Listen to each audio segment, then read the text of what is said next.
حضرت شیما تھی نا نبی پاک کی رضائی مشیرہ حضرت حلیمہ کی، تو ان کے سارا قبیلہ گرفتار ہو کے آیا تھا. وہ جب آئی ہیں نا نبی پاک کے پاس تو حضرت ابو ہریرہ سے کہنے لگی حضور کو جا کے بس کان میں کہہ دو کہ حلیمہ کی بیٹی آئی. حضرت ابو ہریرہ کہتے ہیں حضور اتنی تیزی سے اٹھے کہ نبی پاک کی چادر بھی منبر پہ رہ گئی. پھر حضور گھر لے گئے، فرمایا فاطمہ اور عائشہ کو بلاؤ، میری بہن آئی ہے. میرے محبوب کریم نے فرمایا تو اگر کہے گی نا تو میں تیرے لیے مدینے میں مکان بنا دوں گا، تو یہی رہ جا. کہنے لگی نہیں محبوبہ واپس جانا ہے. تو حضور سے کہنے لگی میرا سارا قبیلہ گرفتار ہے، اسے چھوڑ دیں. حضرت ابو ہریرہ کہتے ہیں ہر کام حضور نے مشورے سے کیا، پر جب بہن نے کہا نا چھوڑ دے، اور میں کوئی مشورہ نہیں، جیسے تو کہے گی ویسے ہی ہو جائے گا، جیسے تو کہے گی ویسے ہی ہو جائے گا، جس طرح تو چاہے گی. کون اشفشوئی کرے گا، کون بات سنے گا، کون دکھ کسی کی. پگلی بی بی پاگل عورت، دیکھے کبھی پاگلوں کو کوئی وقت دیتا؟ پاگلوں کے پاس بیٹھا، میں بڑا مصروف آدمی ہوں، مجھے تو سیاںا بندہ ملنے آئے تو میں کہتا مختصر بات کرنا. ایک پگلی بی بی آئی پاگل، حضرت انس کہتے ہیں آ کے کھڑی کہنے یا رسول اللہ مجھے کام ہے. پاگل عورت.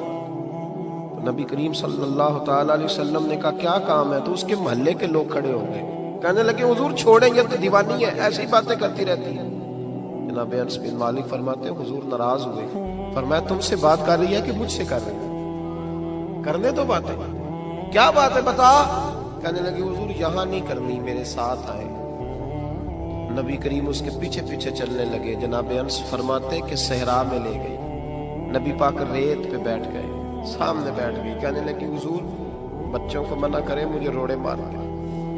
فرمایا میں کہہ دوں گا، آپ نہیں کریں گے. حضور میرے گھر والے میری بات نہیں سنتے. فرمایا میں سمجھاؤں گا. یا رسول اللہ یہ پاگل کہہ کے چھیڑتے. حضور نے فرمایا ایک کوئی نہیں کہے گا، میں منع کر دوں گا. حضرت انس کہتے ہیں دیر تک حضور کو ریت پہ حضور بیٹھے. یار یہ بھی سنت ہے میرے نبی، صرف کھانے کے درمیان میٹھا کھانا ہی سنت نہیں میرے بھائی، یہ بھی نبی پاک کی سنت ہے، یہ بھی رسول پاک کا طریقہ ہے. نبی کریم نے دیر تک وقت دیا، دیر تک. کبھی ہستی کبھی رو دیتی. حضرت انس کہتے ہیں میں نے یہ انداز بھی دیکھا، جب وہ ہستی تو حضور بھی ہستے.